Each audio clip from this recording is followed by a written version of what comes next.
Merhabalar, kanalıma ve mutfağıma hoş geldiniz. Bugün sizlere Osmanlı şerbetlerinden nefis bir şerbet, nar çiçeği şerbeti tarifini paylaşmak istiyorum.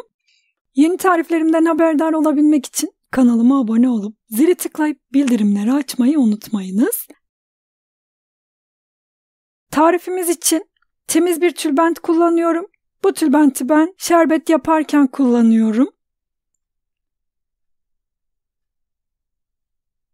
4 tane elma,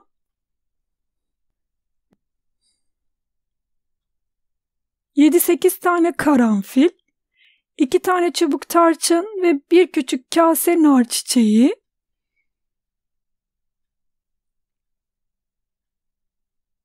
bu şekilde hazırladığımız zaman süzmemize gerek kalmıyor. Eğer elinizde böyle bir tülbent yoksa tüm malzemeleri suyun içerisine koyup daha sonra süzebilirsiniz.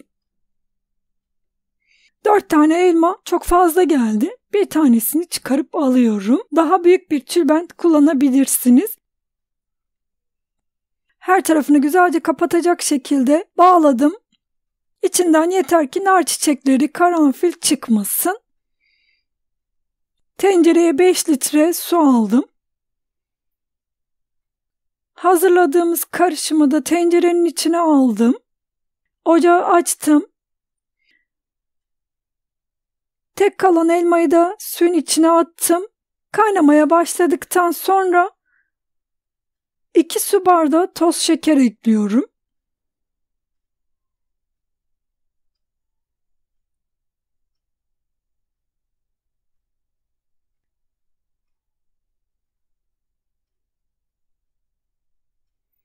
Kapağını kapattım. Ocağı da kapattım. Bu şekilde 15 dakika dinlendirelim. 15 dakikanın sonunda tülbenti içinden çıkarıp alıyorum. Aynı şekilde elmayı da aldım.